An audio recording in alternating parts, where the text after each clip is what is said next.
It's almost time to go back to school. The Indianapolis Colts are 1 week away from a report day at Grand Park, and that means Kevin's Corner and the podcast and articles, we are finally about to get some answers to all the questions and all the conjecture we've had over the past few months. Joey, a lot of people always ask me this time of year, like, are you excited? Are you mad? Because summer vacation, for the most part, is starting to come to an end. And I gotta say, I'm pretty excited, man. I'm like, yeah, work's gonna get busy, and working pretty much every weekend between now and whenever the Colts decide their season's gonna be over is part of the job. But I'm eager to get things started because I'm not sure if we've had a more anticipated camp season in quite a while. Right. It's pretty funny to think about when we first started in October of 2017, Ooh. Where the Colts were. Yeah, and that's now, a good point. Going into this year, almost 2 years later, and the expectations that they face, and I'm with you, man. I can't wait. Yeah, that's a really good point. I mean, when we first started this podcast, in October of 2017, we probably were already putting out who the next head coach of the Colts was going to be. I mean, that was the reality of that season. And now, as we sit here coming at you on July 17th, there's real talk about how far this team can go and if they can make it all the way to Florida and play in a Super Bowl, which I don't think is the craziest hyperbole in the world by any means. So today's podcast, I want to do some over-unders. I know it's something we've teased a lot during the offseason. I wanted to make sure we got to that. We're going to go over the most pressured Colts in 2019, which they're all types of pressure. And I do think there are some big seasons for several Colts players. We'll obviously get into Twitter questions per usual. And then just a brief preview of next week. The Colts will report to training camp 1 week from today. So that is Wednesday, July 24th at Grand Park. We'll be up there. Assuming it's the same schedule as last year for report day, we'll come at you in the morning from Grand Park. We'll be up there, tweeting out quotes, probably do a video recap, and then we'll come back here to our studio. Right now, Joey and I are in a closet, literally. I kind of like it, though. Yeah, this is, so if the audio sounds a little different, we are very close, probably the closest we've ever been. Probably good for our relationship. But we will probably come back to MS and tape a podcast, I'm thinking kind of next Wednesday afternoon. We'll have heard from all of the respective parties, Frank Reich, Andrew Luck, the important people, maybe even Chris Ballard by then. And that will be maybe our official training camp preview podcast before we get into practices. And up at Grand Park, along with coverage on 107.5, thefan.com, Bowen 107.5 on Twitter, and our YouTube page as well. Probably looking at podcast every handful of days. So that gives you a general idea of what we're thinking content-wise during camp. And real quick before we get into it, you want to hit on a little bit of Beers with Bowen? Yes, I'm glad you brought that up. Yes, we have a date now for Beers with Bowen, the second version. It'll be Wednesday night, August 28th. I'm guessing we'll shoot for a similar time. I want to say 6:30. Yeah, was the time we had for last Beers with Bowen. Not 100% sure on a location yet.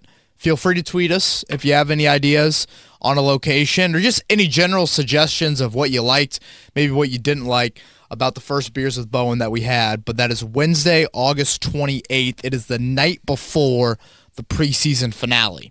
So we felt like that would be a good roster talk, preview of the regular season. We'll have seen the really meaningful preseason games up to that point, and that's going to be a really, really fun night. Yeah, and a little shout-out for myself, my birthday. Hey, now. So if you guys, a little extra incentive, come celebrate with me, have a beer with me and Kevin, and that'd be awesome. So there you go. Yeah. And Joey just toughing it out. His birthday, he's decided to work. What better way to celebrate it, though, You're right. for having a Beers with Bowen event? Beers with Bowen, little football talk, throw back a cold one or two, beautiful summer night.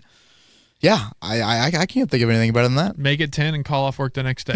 It'd be awesome. Perfect. You can nap all day in the preseason finale. Hell, you might want to have 10 beers during that, honestly. I cannot wait. But let's get into it, Kevin, with the Colts facing the most pressure in 2019. Again, like you said, it's up on 1075thefan.com right now.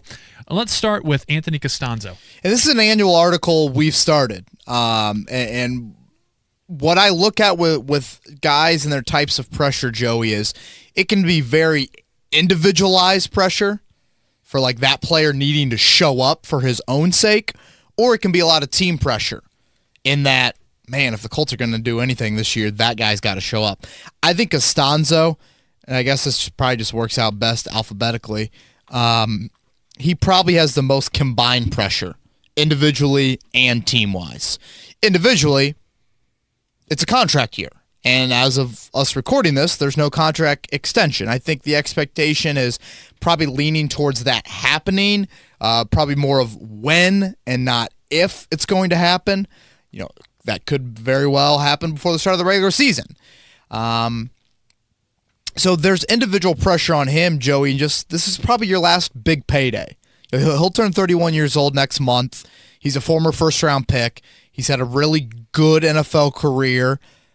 He has never really signed, I think, the big left tackle money. You know, I'd have to go back and look in 2015 when he signed that first extension with the Colts, what he was considered among his fellow left tackles and how much money he was making. But, you know, I don't think we've ever called him a top 5 left tackle in this league, playing-wise and money value. But I think he's just been a really solid guy. And as I've said on prior podcasts here over the summer, team-wise, there is such an immense amount of pressure to his impact for the Colts because I don't think there's a bigger drop-off from starter to backup on your roster than Anthony Castanzo at left tackle.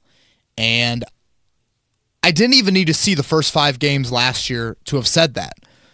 Those obviously reiterate how important it is to have Castanzo in your lineup because he's so reliable and consistent and really, really dependable. But I think, to me, when you combine the individual pressure of a 30-year-old in a contract year, looking for that one more 3-4 year deal sort of payday, and you combine that with the position he plays and how important that position is, and just the steep drop-off you have from Anthony Castanzo to insert left tackle here,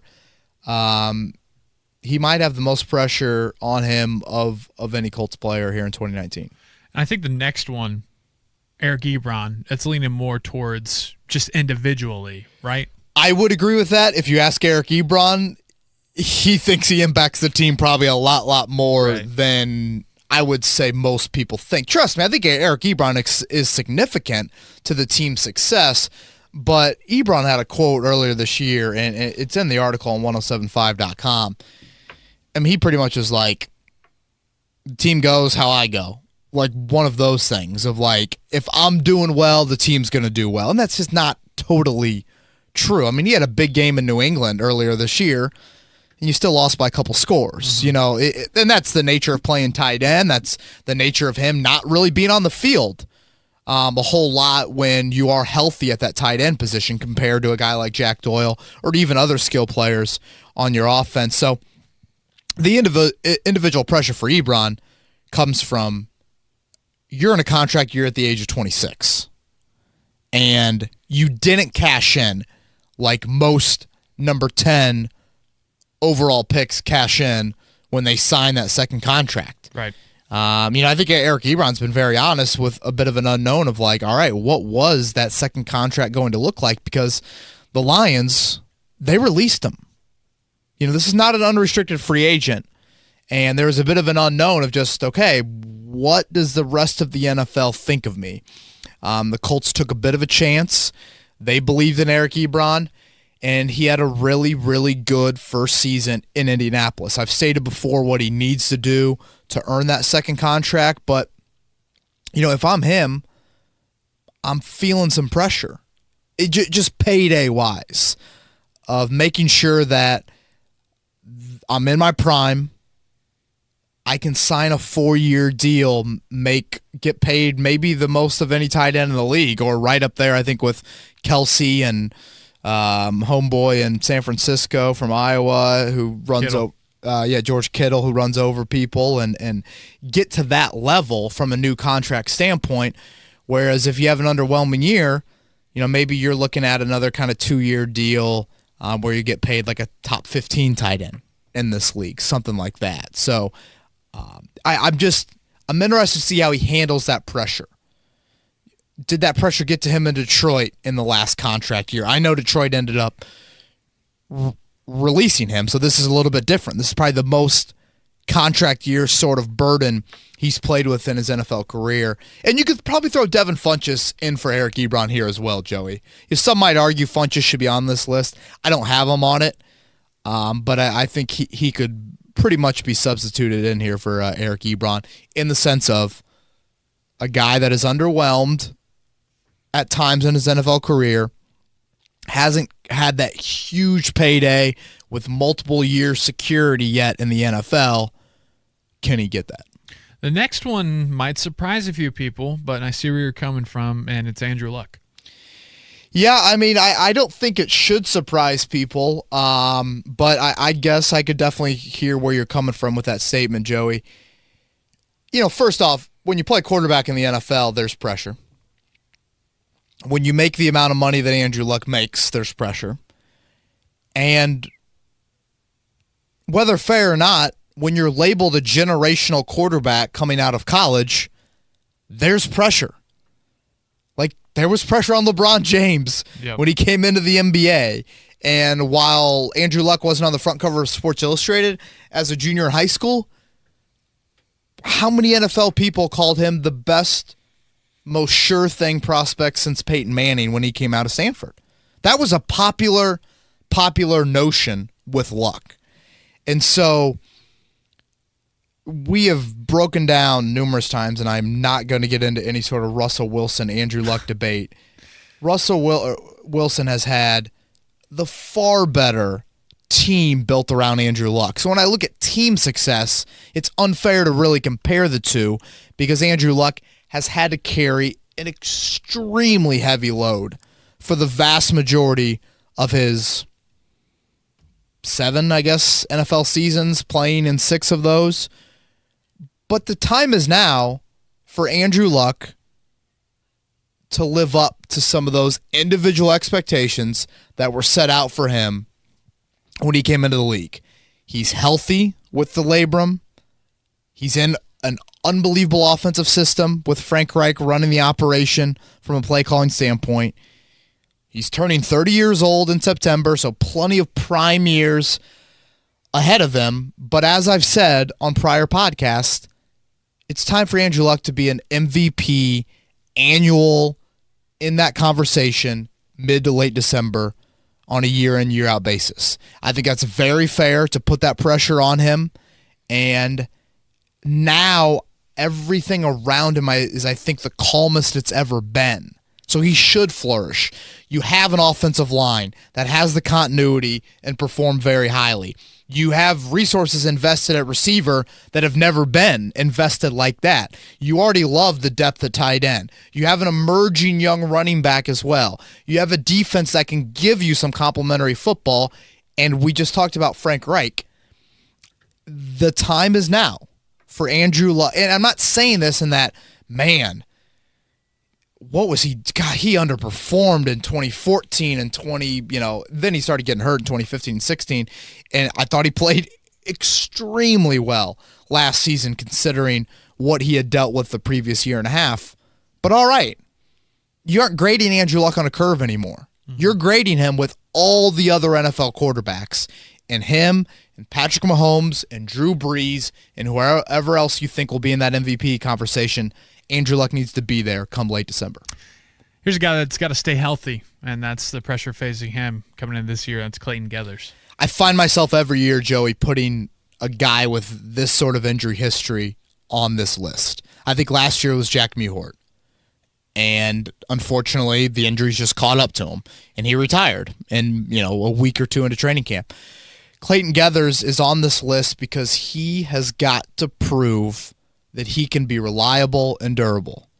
Whatever that is, 14 games, 15 games, 16 games would be an unbelievable accomplishment for Geathers. But that's what he's got to do. I'm always torn with NFL players when I get asked the question sometimes going on radio interviews, especially like with Marlon Mack early on last year. Is he injury prone? Is he soft? It's always just it's a tough question for me to answer because we have no idea the sort of pain threshold these guys are going through.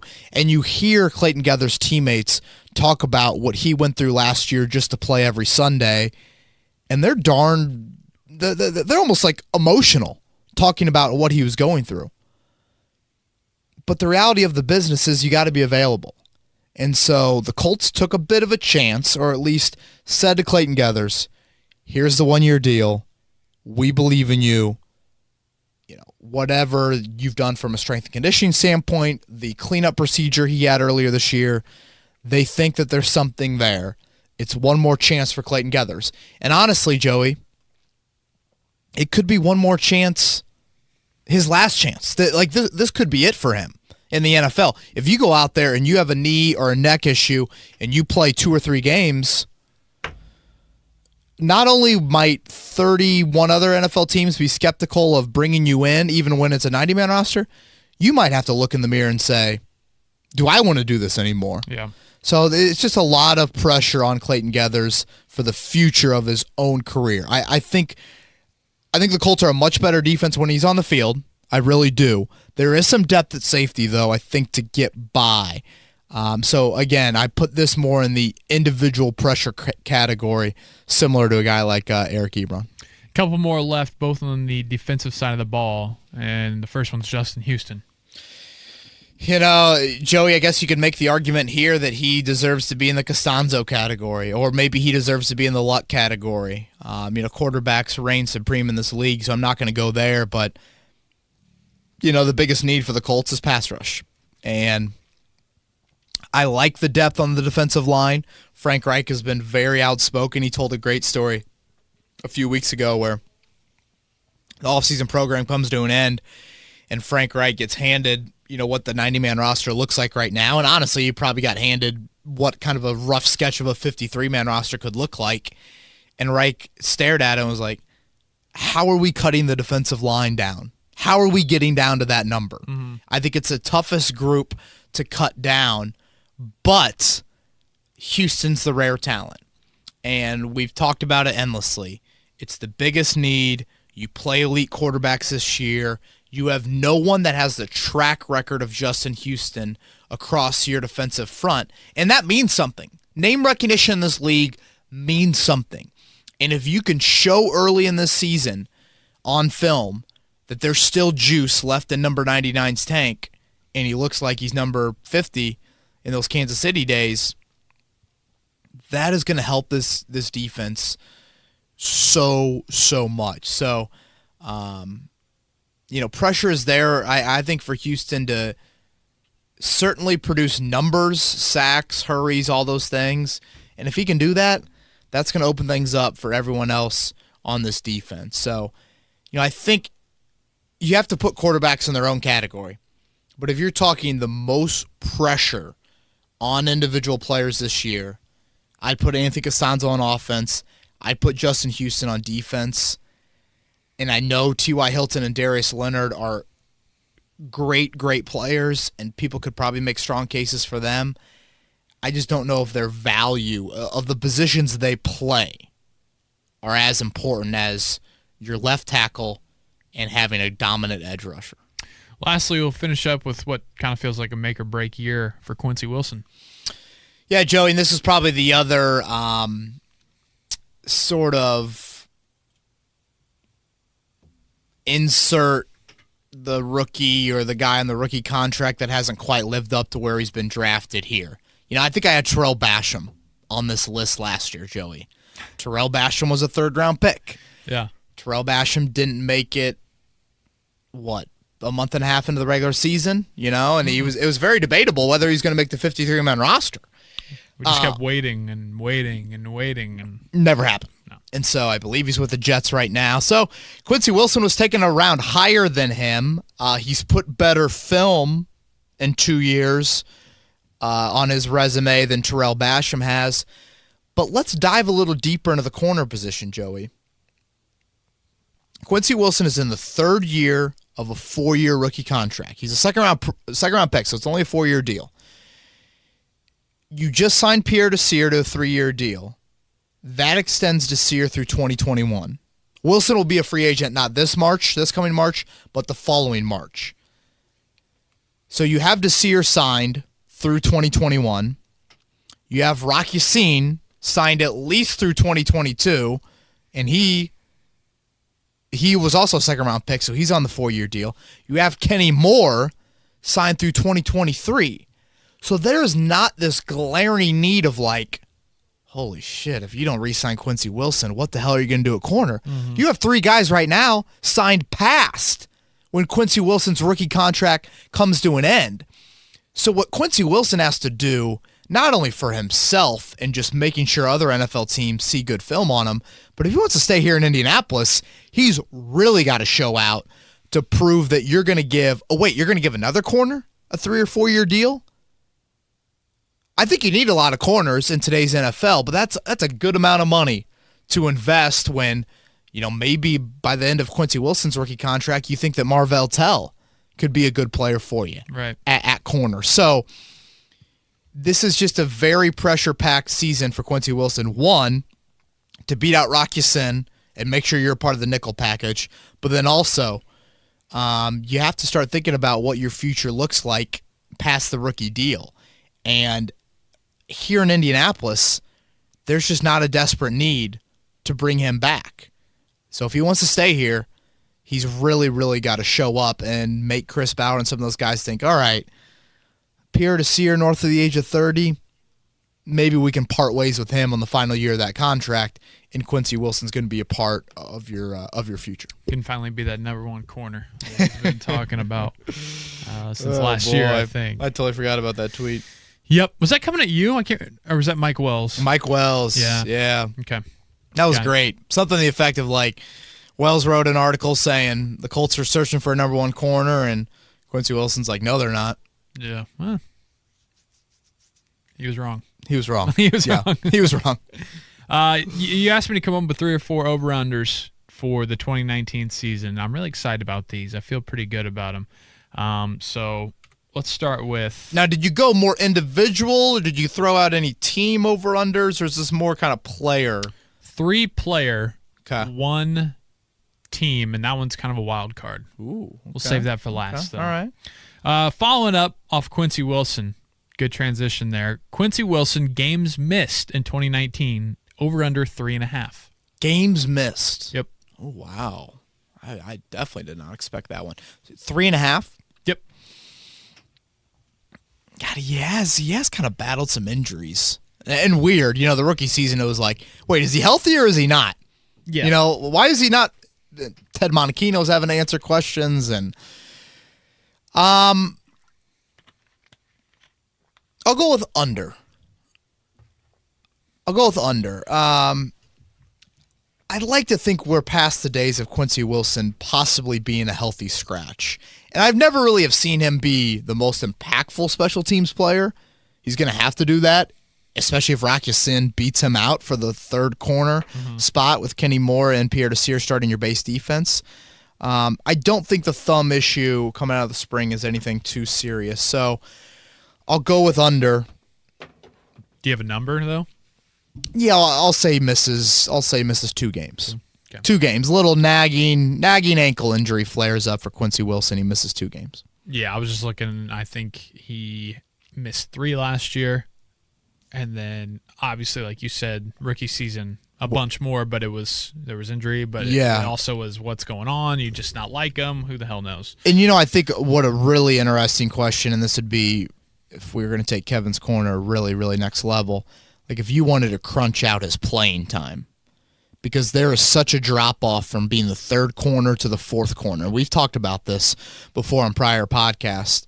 And maybe Quincy Wilson, given his dime capability, maybe they like him on the field better than a Matthias Farley in the dime package. Who knows? That'll be one of the deeper storylines that will be worth watching at camp. And to most people, they're going to be like, well, who the hell cares? Well, then you go play Patrick Mahomes, Phillip Rivers, Drew Brees, and you're playing nickel and dime virtually the whole game. You might care a little bit more in those games. Next one, we'll stay on the defensive side. Justin Houston sacks, over under 9.5. Oh! Now, if the Colts heard this, they would consider that an extreme low ball. Really? On Justin Houston. Now, you're going off of what he's done the last 4 years. Yes. Is 9.5 as high? Let me check. Didn't go that far. I don't think he's been double digits. Since like 2015? 2014, I think, is when he had the huge year. 2014, 16 games played. He had 22 sacks. Jesus. 2017, he played 15 games, and he had 9.5, and that was the highest mark for him. He had 9 last year in 12 games. Which is a very nice ratio. You know, when you turn that out, that's going to be what, 12 sacks in 16 games? You'd sign up for that. The Colts think he's going to be they think he's going to reach the teen number. They think he can be a 13, 14 sack guy. If you're that high, man, you're in the top. I got to think you're in the top like 7 or 8 in the NFL of any sacker. And why the Colts feel that is they believe in their scheme. They believe in Houston loving the responsibility of just rush. No other, BS 3-4 outside linebacker sort of responsibilities for him pre-snap. And they also think they're going to keep him fresh, rotate him in, which I am also interested in of like, to me, Justin Houston starts. So I guess do you take him off the field on some first and second downs after the opening series? That'll be something that, again, that we'll be watching. But I'm going to go over, but I don't know if I'm going to go over by a whole lot. The Colts think 14, 15. That, to me, is, I don't know. And maybe it's just because we haven't seen that sort of production here in Indianapolis. So I don't know what that looks like on a very consistent basis here as of late. But also, he hasn't done it since the 22-sack season. Correct, and that's a good point that you bring up, Joey. We can't ignore the injury history with Houston.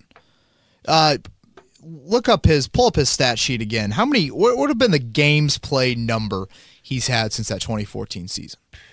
2014, like we said, all 16 he started and was healthy. Since that point, he's gone 11, 5, 15, and 12. So 11. So he missed 5 games, then he missed 11 games. 1 and 4. So that is 21, I believe, the rough math off the top of my head. 21 missed games in the last 4 years. I mean, that's 5 games a year, man. Yeah. That now, he had a 15-gamer thrown in there, which is what, just 2 years ago? Yep, 2017. And he only had 9.5 sacks in 15 games. So it's been hard for him to pair up the availability and production. That's been hard for him to mesh. And we'll see if he can change that. I think it's great. I might set an over-under more of like 10.5, 11.5 for him. But 9.5, if you go off his stats, it's very fair. I'm going to throw out 11 sacks for Justin Houston here in 2019. A little bit more, I would say more so concerned about health. I was going to say, what my follow-up would be how many games? Yeah, that I'll go with 13 games he plays. Okay.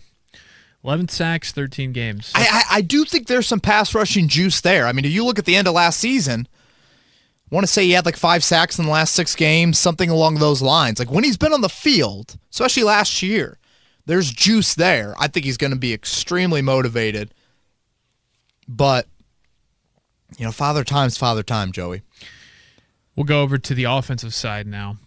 The most exciting rookie since last year for the Colts, probably, just because of that class they had. But Paris Campbell, touchdowns, 4.5. Oh, man. You're good at this. Thanks. Not even a gambling guy. I just have a feel.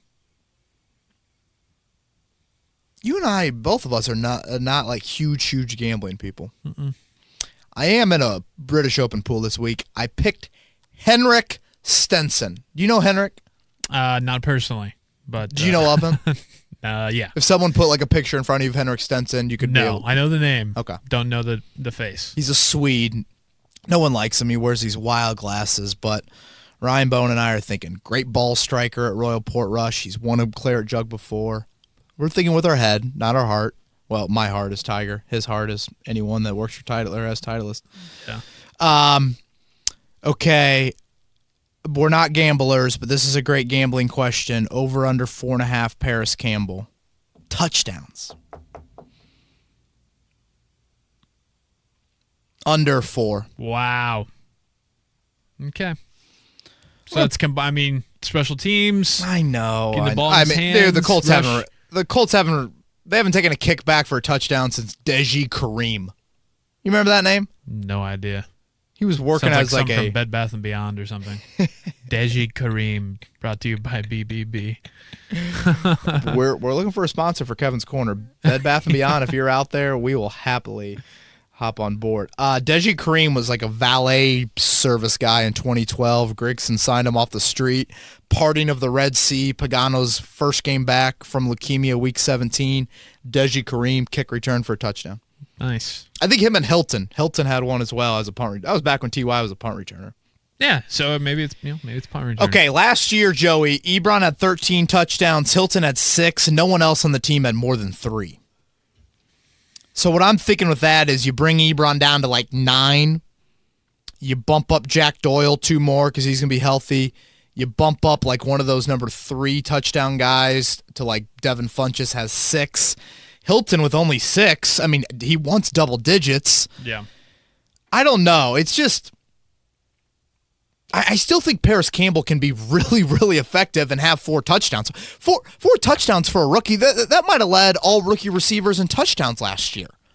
Like, Nyheim Hines had the 3rd most catches of any rookie last year. It was homeboy for the Falcons from Alabama, Calvin Ridley. Some other rookie, probably Saquon, probably had more catches than Nyheim Hines. But you look at rookie touchdowns, there might be a tight end that had a lot, but if you look at receivers, man, I just don't know how many rookies catch more than a handful of touchdowns. Going through. Are you looking it up? I am. What do you think? D.D. Westbrook at 24. D.D. Westbrook at 24. Not touchdowns. Tied for 24. No, scored 5. So 5 was the highest. Calvin that you're Ridley. Seeing. Calvin Ridley had 10. Really? Damn. That was a great season. Dude, I think the Falcons are going to be a little bit better than people think. All right. They're going to strike back in the NFC South. Going to be ball strikers down there. They have a lot of talent. All right. Calvin Ridley at 10. Anthony Miller at 7. Antonio Callaway, Dante Pettis, Traquan Smith all had 5. So you had 2 rookies with over 5 touchdowns. Anthony Miller in Chicago, Calvin Ridley in Atlanta. I mean, certainly Ridley was much more of a focal point than I don't know. Yeah. Campbell's touches are going to be limited. I know the big play potential speaks for itself, but I can't go all the way there with him, man. All right, and 4. You're on 4. Yeah. 4 it is? Okay. I'm going to go 5. I say over. That's going to be a hot jersey this year inside of Lucas Oil. Big time. Campbell 21. 21 smooth number, right? Do we like that number? I thought he was 15. Oh, shit. I'm thinking college. Yeah. 15. 15 I can get behind. Same. Get past Philip Dorsett. Right. hangover. I'm thinking Brandon Marshall, which off the field an issue, but dude, that guy balled out when he was out there. He did, and especially if week 1 or week 2, Campbell takes one of the house 75 yards. Mm-hmm. See Boom. ya. Right. Yeah, Colts need to put him up right away. Last one here, over under. This is my kind of wild card one. Number of games flexed, over under 1.5. Oh God, I hope it's under. I hate flex games. Now, all right, it could be. I got to pull up the schedule here. If they're in prime time later in the year, and there's a more enticing matchup. Oh, you're going flex out. So just games flex at all. Oh, so you're going forwards and backwards. Forwards here and backwards with the old. Wow, you're gosh, Mike North from the NFL would love this. And so question. it doesn't have to be into prime time either. It could be like that Pittsburgh game, 1 to 425. Okay, so flex scheduling, I think it happens the second half of the year, correct? Yes. So Pittsburgh would be the first game. So right now, the games the Colts have in quote-unquote flex spots, Miami's a 4:05 on CBS, which is shocking. The Texans are your Thursday nighter. That's unflexible, obviously. The Saints is a Monday nighter, 8:15. That's unflexible. Mm-hmm. So we'd be only going off of that Miami game. That could be flexed back. I mean, who the hell wants to watch Colts and Dolphins at 4:05 p.m.? I think the Dolphins are going to stink. Yeah. They were 425 on Thanksgiving weekend last year. Remember that? They were. Was that Color Rush? Color Rush. I mean, Dwight Freeney's going in the Ring of Honor. That's the only reason people should want to watch that game. And I guess Peyton might be here. All right, I'm going to say, man, that's a good question.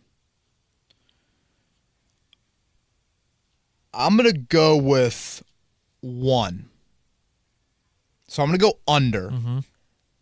And I really think it's just bringing back Miami to 1 o'clock. Pittsburgh going to 4 is enticing. Tennessee, week 13. I'm higher on Tennessee than most. Could that go to 4 o'clock? But then you look at December, Joey. You have this Panthers game in week 16. If they somehow show up this year and Cam is healthy, Luck and Cam on Sunday Night Football. 11 and 12, number ones right there. Right. I mean, it was a Monday night game a few years ago down in Carolina when those two teams met. But, you have Jacksonville twice.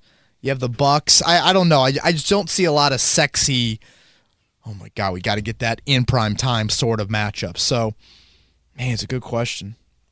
It is, though. Huh? Something probably 2% of our audience cares about, but. It's a big thing. Is it a big thing? It is. For me, I mean, that decides your schedule for that I guess weekend, you're right. kind of.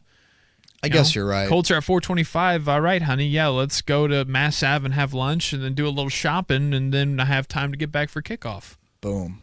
God, sounds like a great road game Sunday right there. Yeah, you're right. More people care about it. I mean, I care about it like none other.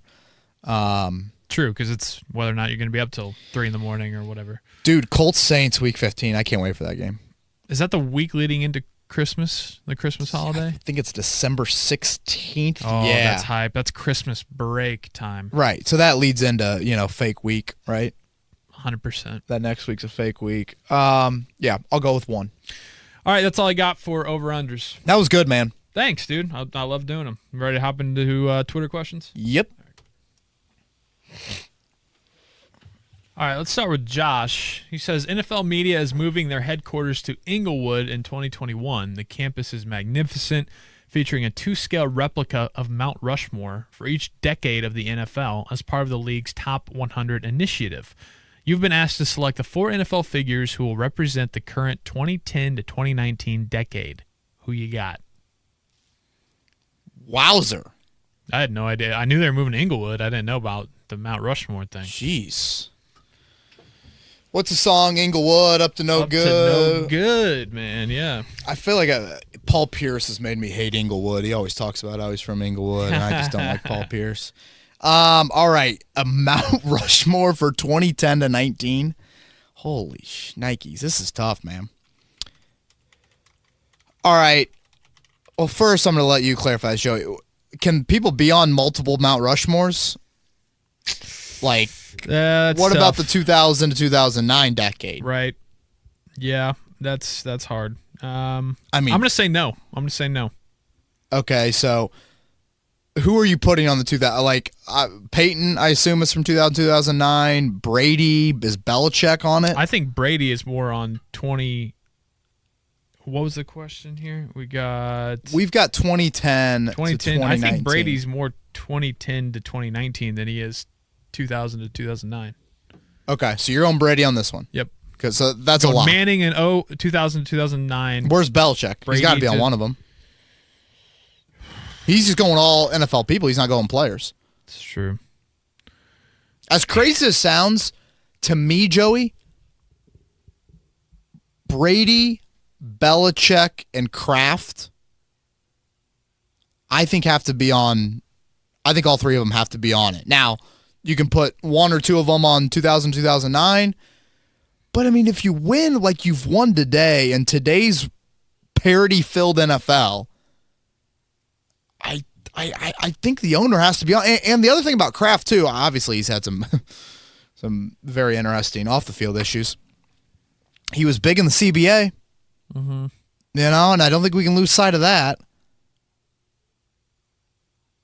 2010, to now, going, man, Colts fans are going to hate me. Brady, Gronk. Oh, wow. No. J.J. Watt. Oh, my God. Stop it. What do you mean, stop it? From 2010 to, and Von Miller. There Von Miller over J.J. Watt. Both of them. There's your 4. Coaches, I mean. All right, I'm going here. I'm going here. I'm going Belichick. No. Are you saying Brady should be on this decade? Yeah. Okay, Brady. I think Breeze.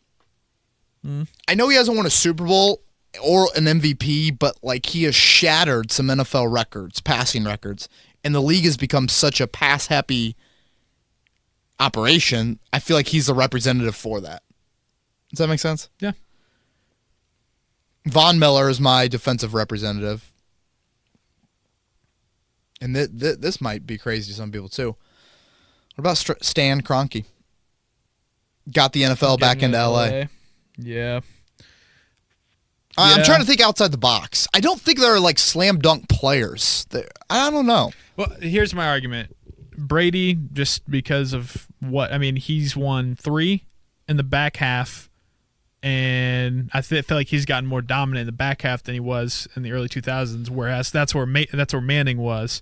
Gronk, a lot of people say that he's the best tight end ever to play, and this was his prime from 2010 to 2017, and probably he was absolutely unstoppable when healthy. And then Watt, to me, is more of like a face and a vocal person than Von Miller is. Okay. I feel like Von Miller probably you could say is a better player, but Watt is like he's got the Papa Johns and he's got his there is more of a facial personality there in terms of brands. Yeah. And I would need I need an hour to think about this. Great question, Josh. Yeah, that was intense. Colts fans I know. Dude, the YouTube commenters are going to want to torch your apartment building. Just take the Colts pom-pom, put it down just for a second. You have to hear me out. That's the question. I was just answering it. If those YouTube commenters see your cat, Ruby Sue, in public, I'd be getting Ruby Sue back inside. Well, she's never going to be outside. And 2, if you cross Ruby Sue, then, you're in trouble. So boom. Travis Lee, our guy Travis Lee, something to talk about during the last dead week. Many upset Leonard and an All-Pro didn't make. Many upset that Leonard and All-Pro didn't make top 5 and thought Nelson's number were low. I'm guessing we're talking about Madden ratings here. Even seen complaints of Ebron 86 being low, but I disagree since I don't think this past season was outstanding besides touchdowns, and many of them were scheme-driven.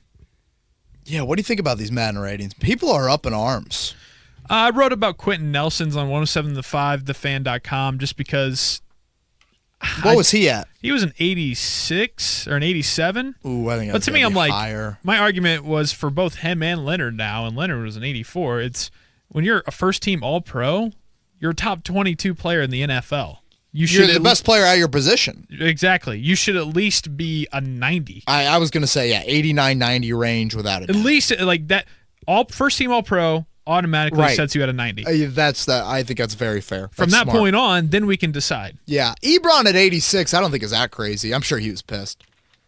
Actually, I think I saw him on Twitter being pissed. Yeah, but I'm kind of like, I feel like you should be happy with an 86. Oh, hell yeah. I mean, I'd sign up for that after the first 4 years of my NFL career. I saw Kenny Moore was mad, too. I don't know how low he was. I didn't see that. Or he maybe gave the eye emoji. I saw there were a bunch of Texans fans pissed about Sean Watson at 82. I think they need to calm down on that. I haven't played Madden in 7 years. When I played Madden back in the day, all I wanted was a fast quarterback. Yeah, that was the fun part. So I'd want Watson, but I don't know if I want him at 82.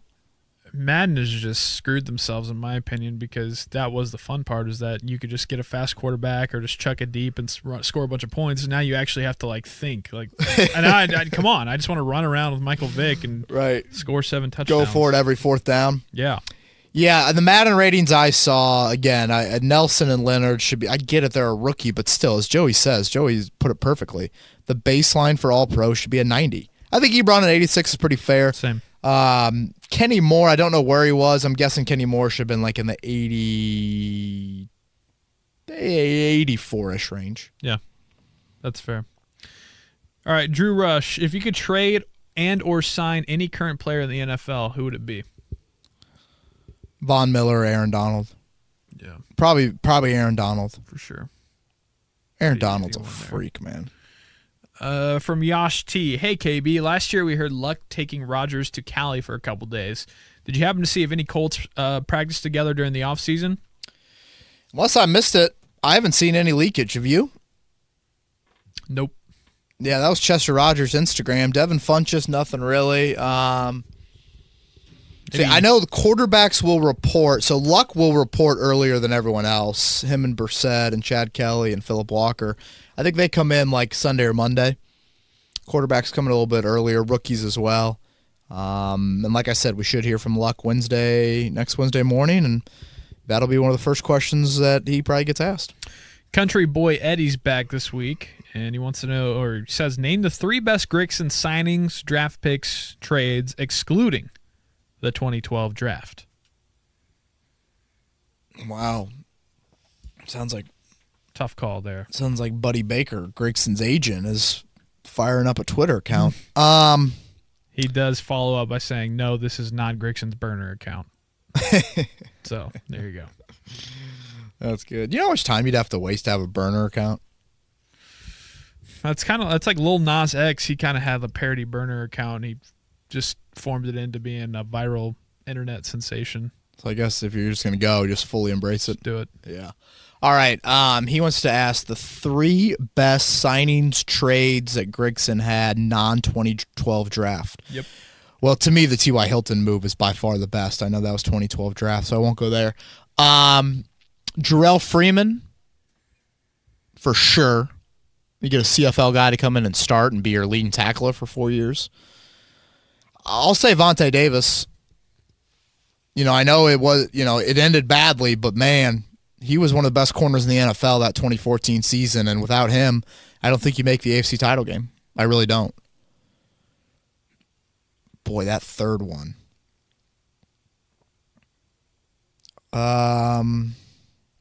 Jack Doyle. You claimed him as an undrafted free agent. Yep. Okay. Turned into a pretty reliable guy for you. I can get behind that. I don't know, man. The 2013 draft, I don't know if anyone's in the NFL. The 2014 draft, Moncrief is, I think, the only one left. Maybe Ulrich John. 2015, no, I don't. Yeah. Those are good. Yeah, I like that. Yeah. From Matt T. Have a hard one for you here, KB. You get to play a round of golf with Tiger at a course of your choice, but the Reds will be guaranteed to never win another World Series. What are you picking? Oh, shit. I'm picking Tiger all day. That's not hard, Matt. Yeah. I'm a Reds fan, but I'm not. My Reds fandom is it's probably 4th on my fandom. It's Tiger, Notre Dame basketball, Notre Dame football, then Reds. Wow, football below basketball. I am such a big Notre Dame basketball fan. It's sick. Wild. I didn't know that. I knew you were, but I didn't know it was above football. When I grew up in this state, it was still Pacers before Colts. When I grew up, think about your elementary years. And so I was all into basketball was still king. And so I've always been probably more of a basketball guy, which I know probably shocks a lot of people. Plus you work more in football, so maybe that has kind of a... Yeah. But no, Tiger. I'd rip off 6 fingernails to go play putt-putt with Tiger Woods. Would you pull Mike Vrabel? Oh, my. No, I won't have children. Not that far? No. But if, let's say you and Mrs. Bowen have had 2 kids and they're healthy, good. Do you think Maddie's listening to this? I hope for your sake not that you're even thinking about it. No, that I'm even thinking about it. Hell, she's probably driving back from Chicago. Oh, boy, she might be listening. Moving on. Can we talk about that off air? Okay. No, I wouldn't. No, you know how painful that is? Mike Vrabel was almost the coach here. If it wasn't Josh McDaniels before, I think it was Vrabel. Wow. Ballard loves him. I could see that. Both big, barrel-chested football guys, you know. From the Herald, I have a gut feeling that by week 8, Devin Funchess will not be one of our top 3 wideouts, and instead we will see T.Y., Paris, and Deion Kane. Am I crazy? I don't think you're crazy, but Devin Funchess' agent won't like hearing that.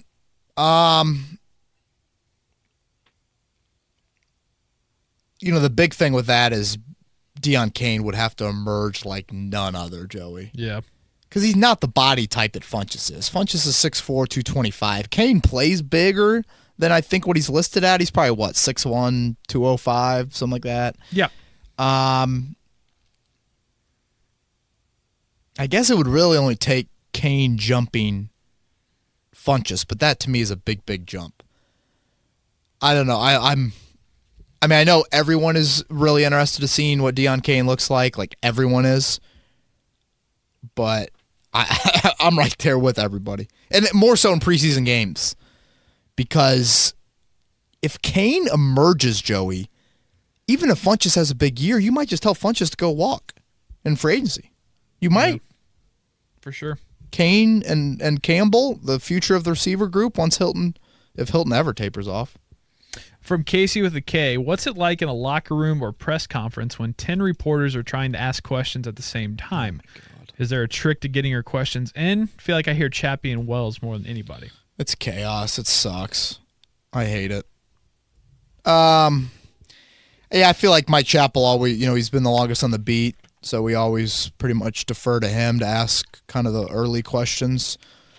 Wells definitely asserts himself in there early on. You do a good job, though. You're in there. Yeah, I'm in there. It's tough, for sure. Stephen Holder. What I usually do in press conferences, I come in with 3 to 4 questions I really like to ask, and then I obviously rank them. And I'm hoping, I usually never, especially for Reich, I usually get 2 to 3 max. So you got to weigh them. You got to know, okay, how timely is this? Is this a question I could ask Reich on Friday? Friday is usually the quieter day. That's when you can ask him a little bit more of kind of big picture, long-term stuff, maybe not as pertinent to the Wednesday, when Wednesday is by far the most crowded media session, kicking off the week. For the most part, people usually let a follow-up happen, but that can get it can get really crowded really quickly. I'm sure it's a lot worse in other markets. Yeah, for sure. Because we have we'll see what the star does as Zach Kiefer's position. But, for the most part, it's Chappell, Wells, Holder, Joel Erickson, George Bremer. Hope I'm not forgetting anybody. Wells. That's probably the consistent group. Casey, shameless plug here. If you want to hear more in-depth and personal stories from that, my podcast that I do talked with Kevin at length about press that conferences very discussion. Yes, because we were just enthralled by it. So it's on YouTube. If you look up Espresso Radio, there's one with Kevin Bowen on there, and it's really, really good stuff. And check out the podcast if you haven't already. Yeah, thanks. Some great humor on that. From Andrew Fisher, one Colts question and one in general for you guys. How will the Colts respond to run-heavy teams without having many 300-pound defensive tackles on the roster? And then the second one, if you could travel to any location in the world, what would it be and why? Oh, wow. Yeah, now it sounds like Matty Bowen has a burner account. Okay, he wants to, what's the guy's name? Matt? Andrew Fisher. Andrew, he always asks questions. Andrew, I think it's a fair question to have, but when I look at this running back slate here in 2019, Joey, last year you played some stud running backs. This year it's kind of like, well, I guess I'm going to start scrolling through them, and then it's probably going to be like, oh, wow, there are some good running backs. All right, maybe Melvin Gordon, Derrick Henry. Who the Falcons got? Is it still Freeman? Think so, yeah. Raiders, Josh Jacobs? Jacob? Whatever the hell his last rookie, name is. Yep. Chiefs, hell, he got gashed by him. Lamar Miller, Phillip Lindsay, James Conner. The Dolphins starting the rookie from Arizona State, maybe? I think they drafted him. Fournette. Yeah, I don't know. I just don't see. I don't know. I'm scrolling through it, Joey, and it's Alvin Kamara. It's Christian McCaffrey. Those aren't like, big throw in the I formation. We're going to load it up and run it right at you. I will be curious to see if teams try to go that route to game plan against them. Do they commit themselves to more of a ground and pound against the Colts to test them? The Colts were really good against the run last year. They were ranked 6th in the league. Against, Zeke, Saquon, Joe Mixon. You had that month of December. Derrick Henry, Lamar Miller. I mean, you did a pretty good job against some really elite running backs last year. So I think they'll be able to hold up, but I think it's a fair question. And then where are you traveling? Where are you traveling and why? If I didn't have to be on a plane for that long, I'd go to Australia. My dad loved Australia. Did he? For great things. Yeah, I've known just a couple people. One of my good friends, his older brother lived there for a while, and he had great things to say about it. I mean, dude, I can't be on a plane that long. Why do you want to go there, though? I think it's like cool. I think cool landscape from a nature standpoint. Obviously, I want to play some golf while I'm there. I think it'd be cool to see Sydney and Melbourne and some of that stuff, and then just the outback aspect of things. I'm not like a huge outdoors guy, but I would like to at least get my fix in for a day or two. And I assume it'll be beautiful. Is Outback Steakhouse your favorite place? I don't think I've ever been. You've never been to Outback Steakhouse? No. Wow. We were driving back from 4th of July. We stopped at Chili's to watch the World Cup. I love Chili's. Such a great menu. Mm-hmm. It's got it all, man. Where would you go? Italy. Go to the Vatican. Wow. God, you're such a good Catholic. I'm just like I see these people that for their honeymoons, they go to like Thailand or they like go to the, not the Far East, but like kind of that general area around Thailand. I just cannot be on a plane for that long. Like going to Hawaii, going to London. I mean, I was struggling on a plane. I don't know. Maybe I just need to take some sleeping pills. Right. Now I'd have to be on some medication or drinking heavily. Yeah. Or both. Oh, yeah. Well, that's a good point. This is from Larry. Ebron is complaining. He's asking about the rating, 86 rating. What do you think? I think we touched on it. My bad. I should have just skipped that one. Yeah. I mean, it is what it is, Larry. About right there. You should be happy with it. From Lucas. This joke is circulating around the internet and needs your in-depth analysis. If you had to choose 3 Colts players to rate Area 51 with you, who you taking and why? Joey, when I first saw this on the internet, I guess going viral earlier, I was a bit confused why it was going viral. When I hear Area 51, I think Area 55, Roy Hibbert's section in Bankers Life Fieldhouse. Big Roy. Yeah. Double nickel. Wow. R.I.P. to that era. Okay, Area 51. You might be better suited to answer this than I. I don't know. Give me Nelson. Give me Kenny Moore. Nelson for strength and brute. Kenny Moore for smarts and just squeezing into small areas. Yep. And then give me the Maniac. Let's switch out the Maniac. Actually, let's switch out Kenny Moore for luck. So you're going smarts, beef. Can kind of do it all, guy. Leonard. Yeah. What if you need to get small? You're a decently sized guy. I don't see a situation. Maybe like getting through a passageway or a tunnel, but I don't. Yeah, growing up, you always had the one friend that was small, and yes, it helps when you got the long arm and you can reach behind the oven and grab the whatever. Yeah. But you need the little guy that can. Oh, he's got the small fingers to get down that hole and get it out. Yeah, I don't know. I guess I'm going for more so of like once we get into there, I'll figure it out. But like we have to be able to fight off everything. So you're going brute strength. Yeah, that's kind of what you're thinking for sure. From Scotty, a Colts guy, he's back again. Says, can you see Reich doing a split back, Ware and Marlon Mack in certain situations, or do you see that becoming a constant or not at all? I don't see a whole lot of that. We maybe saw it on occasion last year with Nyheim Hines a little bit, but I don't think I could see Mack and Ware. I think you'd want more of a receiving threat back there. So like a Hines or a Paris Campbell, even lining up in the backfield. So I don't think you would see a Mack and a Ware. Is he talking about in the same formation, or is he talking about splitting up reps? Seems like it's same formation. Split back, yeah. No, I don't. No, I don't. And then he asked, Joey, what would it take for you to give up on the Steelers and become a Colts fan? Have you ever considered giving up on the Steelers? To answer the first one, that's where the miscommunication is a lot of this. I still pull for the Colts, but I wouldn't say I cover the Colts. I'm not like Kevin, but part of my job is to look objectively at them, right? Yes. And so I kind of take pride in that, and I don't like to be a homer. Kevin obviously is not a homer. And the only time I've ever considered giving up on the Steelers is basically every time they play the Raiders in Oakland, because they are always like 2-13, and the Steelers always find a way to screw it up and lose. And so no, I never really have, but I probably won't become a Colts fan per se, but I'm dropping luck all of a sudden per se. But I still think, I still pull for them. I want them to do well because it makes my job more fun. So isn't it funny how like every fan base has the black hole franchise that like their team just sucks against? Yep. And they usually are a very mediocre franchise, or that player. The Colts always had like, oh my gosh, Billy freaking Volek. I was gonna say, yeah, I feel like the Chargers is definitely the Colts. Yes, yeah. Colts And I mean, lately, what it probably could be. What about Jacksonville? Jacksonville. Mm-hmm.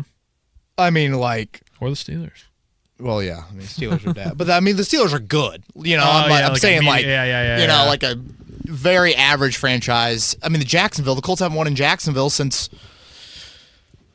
Corey Redding was probably on the team. It's like 2014. Man, throwback Corey Redding. I liked him. Good dude. From Logan Wagner, 4th and goal from the 5-yard line, last second of the Super Bowl, not Super Bowl. Ebron, T.Y., Campbell, Funchess, and Doyle are on the field. Who's option 1 and on what route? Ebron, Campbell, Funchess, Doyle? Yep. Where's Hilton? Oh, Ebron, Hilton. Ebron, okay. T.Y., Campbell, Funchess, and Doyle. Okay, I must have just misheard you. I'm probably going rub route, Doyle, and Hilton. Yep. And I might be, I'd probably isolate Ebron to a side of the formation. Hopefully they double. I'd probably bring Campbell in motion just to have the speed element of some guys confused pre-snap. But I think at that point, dude, it's like, who are my most trustworthy players? Mm-hmm. A little 5-yard out at the goal line to Jack Doyle. I know. Trust me. It's not, I'd be going from what yard line is he asking? 5. Yeah. I'd be some sort of rub pick action that would have to go a little bit further down the field, but Hilton or Doyle. Sam Sinclair wants to know, if you're a present-day Colts fan and a genie gives you 3 wishes in the form of players added to the team from other teams, who are they? Von Miller, Aaron Donald,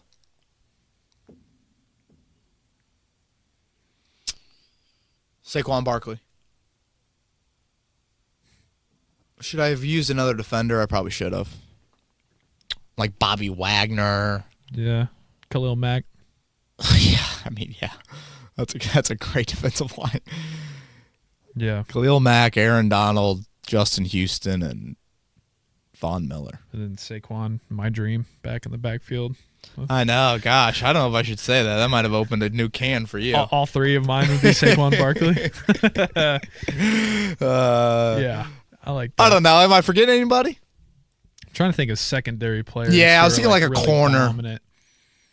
A couple years ago, like that? Patrick Peterson. You're right. Some sort of, yeah. Who's like the lockdown guys now? Why can't I not think of any? Oh gosh, I'm struggling right now to think of them. Maybe like Minnesota's got like Harrison Smith and Xavier Rhodes. Yeah, Smith's more of a safety. The guy from Miami had a great year last year, Xavier Howard or whatever his name is. Yeah. He was a Pro Bowler. But yeah, I mean, yeah, Also right now I shifted to don't. pass rush. Marshawn Lattimore in New Orleans. Yeah, I think pass rush is much more of a. That's the area you want to address in your defense much more so than corner. Our guy Stan Cal says to continue what we talked about the other day, if you were a defensive coordinator against the Colts and Frank Reich pulled out 13 personnel, how would you attack it? If you were a defensive coordinator? Playing against the Colts, yep. So they're going jumbo. I mean, I'd probably match. That's tough. You can't go base because I think the Colts would be able to run against that. You'd have to bring in, maybe like a little 5-2-4 action where 5 defensive linemen to try to handle the beef, 2 linebackers to help out against the run, and then 2 of those safeties to be able to handle some sort of passing plays that could go to the tight end. That's probably what I would do. I don't know. That's something. As always, Stan. Great question. This is a fun one here. From @SmoothSmith. If you had to compare the Colts to a team in the NFC, who would it be and why? Smooth Smith. Sounds like a guy that smokes a cigar. Figure it out, yeah. Compare the Colts to an NFC team. That's good, man. Well, Seattle, Andrew Luck and Russell Wilson, they're the same play. I mean, you'd take either of them to start a franchise. Just pissing people off. Man, that's good. Not Chicago. You don't have a dominant defense. Green Bay, no. It's Philly. Okay. Yeah, Philly didn't jump in my mind right away. I was thinking maybe Atlanta. But, I mean, Julio's not T.Y., but I think you're trying to build your defense similar to Atlanta. Atlanta has the Seattle pedigree. I don't look at any team in the NFC. Like, right now, Philly's good. But, like, I feel like when you hear Super Bowl chatter right now, Joey, the Colts are the hot, sexy pick out of the AFC. I don't think there's that team in the NFC.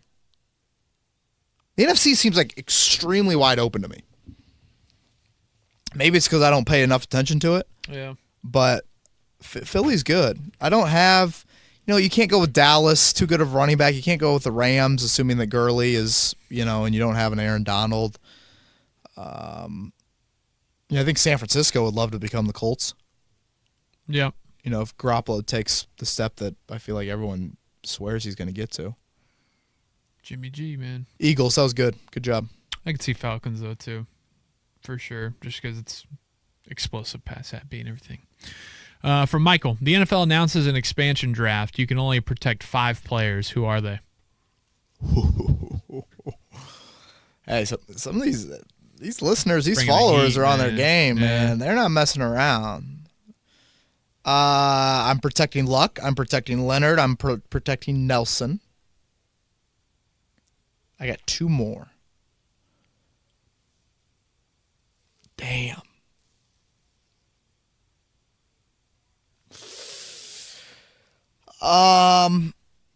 If I think Castanzo's got 4 or 5 years left in him, I'd probably protect him. I'd probably let Hilton go. And I really like T.Y. Hilton. I mean, I think all of our listeners know that. I got 1 more. Hooker. But you got to believe in Malik. Obviously you got to believe. Kenny Moore? I know that thought cropped into my head. I mean, if you really believe in Rock Yassin, then you go there as well. Yeah. That's tough. That's tough, man. That final 4 or 5, you could go a lot of ways. From Cody Fowler, this is for both of you. I've always wondered what it's like being a member of the indie media. Do you still get starstruck/nervous? And do you feel like a mini celeb here, or does our small town let you guys work and live in peace besides Twitter? LOL. Any good/funny stories? That's a good one, Cody. I feel like we've touched on the whole starstruck thing a few times. I mean, for the most part, I think I'm pretty numb to it by now, which is I think a good part. Yeah, it's a necessary element to have in your job. In terms of getting recognized, I mean, maybe happens once or twice a month, maybe. Yeah, I'd say mostly in airports. Just kind of like, I feel like that's when you stare at people the most when you're waiting to get on a flight. Nothing else to do. You know? But yeah, outside of that, not really. Just the Twitter sphere, YouTube commenters. Yeah. What do you think? Sometimes, like, a lot of times when I do, it'll be like, hey, do your Andrew Luck, you know? You're Andrew Luck guy. You know, training camp, it happens a lot. Because obviously that's where you have a lot of Colts-centric fans in one area. They're looking down on the sidelines. It's not like I'm walking on the street going into a mall and they aren't thinking Kevin Bowen is going to be there, nor do they ever think that. Whereas Colts training camp, they're like, oh, yeah, that's some of the people I follow. Right, true. And then their follow-up to me is, what's it like working with Ben Polizzi? And I'm like, I don't know. He's single, and you're not going to date him. Is Ben single? Yeah, and you're not going to date him. So my friend really thinks he's hot. Exactly. From Aaron Coffey, who are some up-and-comers to keep an extra eye out for at camp?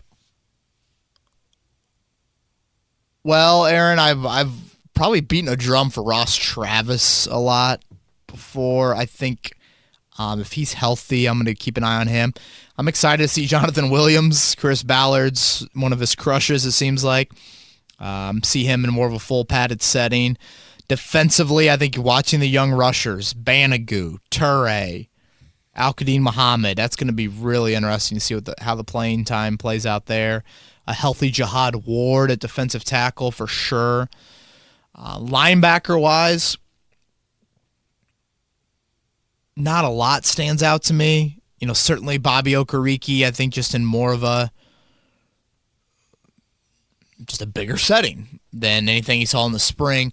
Corner, Jalen Collins and Nate Hairston and Marvell Tell. You know, some of those back end of the corner guys for all different reasons, just to see how they look. Safeties, you know, same thing can be thrown in there with Kari Willis. So there's about 8 or 9 names that I'll be interested in. From Josh, who are some Colts players you think would be a John Simon type of cut at the end of August? Yeah, I think we'll get this question a lot here in the next month and a half, Joey. You know, I guess you could throw Chester Rogers in the mix. I think he makes the team. These are just all guys that I would not be writing in as Sharpie on your 53-man roster. Chester Rogers.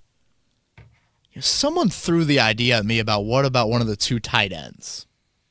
I was getting ready to say, but that'd be pretty damn shocking. It would be. It would be for a number of reasons, Joey. One, Frank Reich is obsessed with that position group. I can't see it. Ross Travis would literally have to be through the roof. Hale Hinches from Alabama, who I think probably has the best chance of any undrafted free agent to make the roster. I don't know if people saw that article up on 1075thefan.com. I think this is the year that undrafted streak really, really could come to an end. 20 years. 20 years, man. Undrafted free agent on the week 1 roster. So those are the guys offensively. I'll throw a little Raven Clark. Maybe Joe Haig. I think Joe Haig makes it. Of course I do. But defensively, I know some people have thrown around Jabal Sheard. I can't see it. I get it. He's not the fastest guy in the world, but, you know, it's a contract year. I think you let him play out. You love his leadership. You love how he works. He's been so durable for you and just tough for you.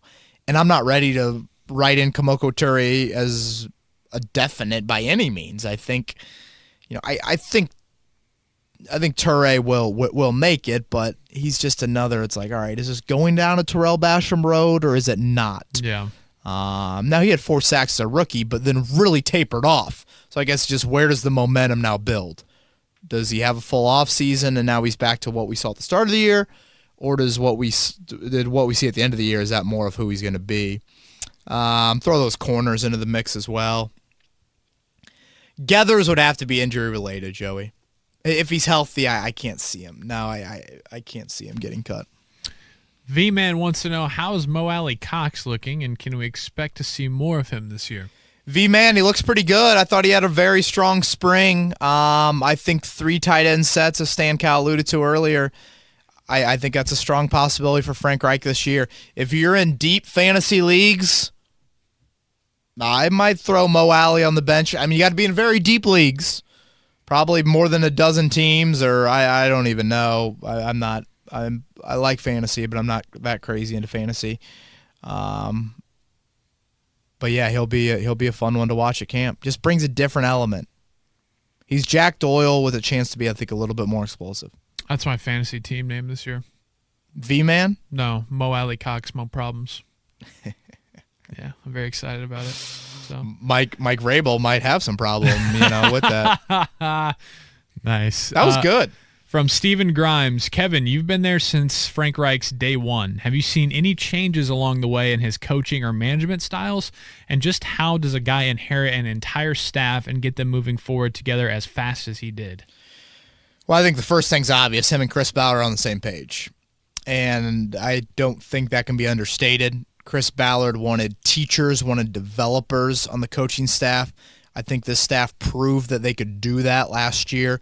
I thought they did a great job of just throwing enough at their players to be able to be, competent from a schematic standpoint and a disguising standpoint, but also letting them play fast. I think Frank Reich does a great job of playing to guys' strengths. Not going to pigeonhole anybody in there. I think he's very relatable to everyone on that roster. He can be relatable to Andrew Luck because he's played quarterback at a high level, and he can be relatable to, William Poles or whoever the 90th player on the roster is. That is a guy's name on the roster. Man, it's impressive. Yeah, well, I was just writing a 90-man roster article. Because he's been a fringe guy before. He's not always been the household name. He was a backup in college at times. He's a backup in the pros for the vast majority of his career. He's worked his way up through the coaching ranks. He was definitely not born on third base from a coaching standpoint by any means. So I think all those things, and I think lastly, players love the aggressive nature. They love it. You trust us, you believe in us, that goes a long way. And there's no passive nature from Frank Reich. From @Colts Chatter, how surprised would you be if Luck decided to retire early since he's interested in so many other things, say age 35, especially if he gets a ring or two? Wow. I mean, a ring or two in the next 5 years then. Would fans sign up for Andrew Luck 2 rings before the age of 35 and he retires? Or would they bet on just the unknown of Andrew Luck playing out the rest of his NFL career? You're crazy if you don't take 2 rings. Yeah. Yeah, you are crazy, aren't you? 100%. Irsay says he's going to play into his 40s. Remember that last year? He says a lot of things. He does. I was going to throw an over-under in there about Irsay, but I didn't want to stir up any trouble. So okay, that was smart. I heard he was on the golf course at Crooked Stick the other day. Nice. First round in quite a while for the owner. Man, I don't think so. I think it's a fair question, just given Luck's intelligence and his interest in a lot of other things, but I think Luck can find a way to scratch that itch. I think he does a very good job of getting away in the offseason. And I feel like that injury of his last, when he didn't have football. Yeah, he that's a good mentioned point. how it weighed on him a lot. Yeah, it's a good point. And I also think he knows he's going to have time to where. Okay, so his wife is pregnant. So what? That kid will be born around New Year-ish, a little past New Year's, I guess. So he'll be 30 when that first kid is there. I mean, first kid. Yeah, their first kid. He's been the Titans' daddy since 2012. Hi!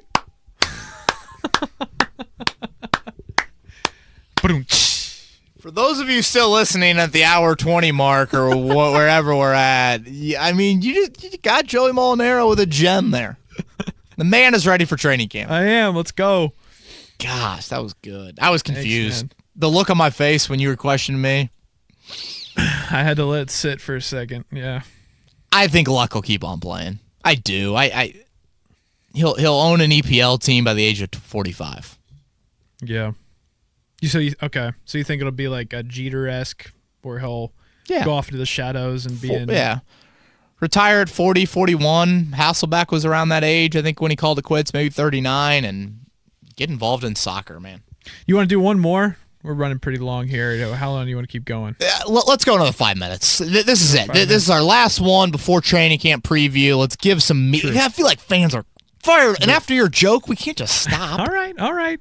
From Keenan Cox, I feel like the opener at the Chargers would set the tone for the great season if we can win. Not saying we can't have a good season without it, but think it's a springboard. Thoughts? Huge. I think it's big. I know our guy JMV has been prone to call things must win. He called the Bengals game a must win last year in week 1, and we saw how that played out. I think it's really big, though. I do. I think it's, from a tiebreaker, confidence, home field, the difference between getting a bye. I think all those things are on the line, and the schedule does not have the same amount of margin for errors last year. So I think it's really big. Win or loss, I'm not going to go jump off a cliff one way or the other. I guess maybe stay on the cliff. But I do think it will be a game where you look back on at the end of the year, and if you inserted a win or inserted a loss, it could really change where you are in the pecking order. From Frank Fallon, of the Colts draft picks, who has the most boom or bust feel? It's been Banigou for me. Worried about the change of plans for him from draft day to now. Yeah, I think that's fair. I'd probably put Banigou out there. When you call boom or bust, I always tend to go with top 4-round draft picks. When you get after that, you kind of get into a bit of guesswork. But yeah, I think Banigou. Yeah, I think that's a good one. From Max B, you're making a reality TV show and have to pick 2 Colts players to star in the show. Who are you picking? I'm taking Ebron and Nelson. Boy, we get some form of this question every week, it seems like. Whatever the reality TV show is. Yeah, and you've always been kind of the Nelson on a reality TV show type of guy, haven't you? We had the one about the cop duo, and I thought it would have been funny with him and Moore to be kind of the complete opposites. I think Ebron and Nelson are probably good picks. For sure. Deion Kane's got some personality, too. Man, I'm excited to see that. Yeah. For sure. I wouldn't mind him. This is from James. Is the O-line one injury away from being average, a.k.a. the first 4 to 6 games or so of last season? Ooh, James. That's a good question. Yes. And I think it goes back to the Anthony Castanzo, why I consider him to have arguably the most pressure of any Colt on him this year. Now, I think you can make the argument for the different players across that line. If Mark Glowinski goes down, can Joe Hay come in and you could still be an above-average line? Ryan Kelly or Anthony Castanzo getting hurt, though, Joey. Evan Bain played decent football for you. I would say Castanzo probably more than Kelly, but average is a big drop-off. But I think if Castanzo got hurt, yeah, I think that's reasonable. The other ones, I don't know. Nelson's probably so much better than who would come in for him. Yeah. I'd probably say Castanzo, Nelson, you go to average. Kelly, you maybe are a hair above average. Glowinski or Smith, I'd like to think you could get by. At Dirty Ray 93, will Nyheim Hines suffer a setback season with Paris Campbell and Spencer Ware coming in, limiting his opportunities aside from third and long or special teams? I think his role will be scaled back a little bit. Frank Reich is still going to play him on third down, but I just don't think the touches are going to be there as abundant as they were last year. JMV thinks he's going to be the breakout player this year. I can't go there. I don't think he's going to have that sort of role for you. Yeah. Okay. And then let's wrap up with I-74 football. Which Colts player has the most pressure to step up during training camp? Wait, sorry, give it to me one more time. I-74 football. Which Colts player has the most pressure to step up during training camp? Well, to me, that is, are you going to make the roster? And I'd go with kind of a Nate Hairston, Jalen Collins at corner, receiver. I'd go with Chester Rogers, Reese Fountain. That's where I would go with that question. All right, dude. This is it. Got any more? Dude, I got a couple more. And we've got one here from Courtney. Courtney, I think I'm spelling this right. Courtney, Coartney. C-O-A-R-T. Yeah. Does that sound right? I mean, that's got to be what it is. Courtney, how do you think Spencer Ware will be used? Haven't heard much about him this offseason. Will it take Bean and pads no more? It will take Bean and pads no more, but I think he is a very interesting case study to see if Frank Reich is willing to use the third running back and how much. I think maybe some spot duty, filling in for Marlon Mack. That is a good question, though. Wyatt, Matt Eberflus is very likely a target for other teams as their head coach next offseason. Is he ready for the promotion? Is that his goal? If so, is his successor already on staff? Really, really good questions. That is his goal. Yes, I do think that is his goal. Is he ready for the promotion? I think it's a fair question. He'd have to hire a really good offensive coordinator that he feels like is going to be there for years to come because the defense is just that's his baby. He's only been a coordinator for 1 year in the NFL. Yep. So I think it's a fair question there. Is his successor already on staff? I don't know. I don't know if there's anyone ready-made to take over an NFL defense yet on that staff. Alan Williams, I know in the secondary, is a veteran guy, but I'm not sure. And then lastly, our guy, David Thrush. What kind of season stat line would it take for Devin Funchess to be considered successful? 65 catches, 850 yards, 7 touchdowns, and a nice catch percentage. What's a nice catch percentage? Yeah, I knew you were going to go there. 100%, Kevin. Duh. 65? 60? Huh. Let me actually look up what him and his previous catch percentage was. Because Ebron was at 60% last year, and I think that's a number that needs to come up. All right, Funchess' career catch percentage. Oh, my God. 49, 39, 56, 55. Yikes. Who the hell was throwing him the ball that year, too? 39? T.Y. Hilton's catch percentage, for comparison's sake, 55, 59, 62, 51, 58, 52, 63. So that number, I was way off in saying Funchess needs to be at 65. Funchess needs to be at 60. 56 and 55 the last 2 years. Cam ain't throwing him the ball anymore. It's going to be in much more high percentage situations. True. Given his history, maybe 60's a little high. 58 to 60. I'll take it. Joey, I know this is long, man. Appreciate it. No, man, I love it. He's Joey Molinaro. I'm Kevin Bowen. Again, 1075thefan.com has a ton of Colts coverage leading into training camp. And I think you'll enjoy a lot of the written coverage we have during this quiet time of year. Not a lot of written content out there about the Colts right now, but 1075thefan.com has it for you. If you have any other questions, hit me up on Twitter, and we'll see you next week live from Grand Park.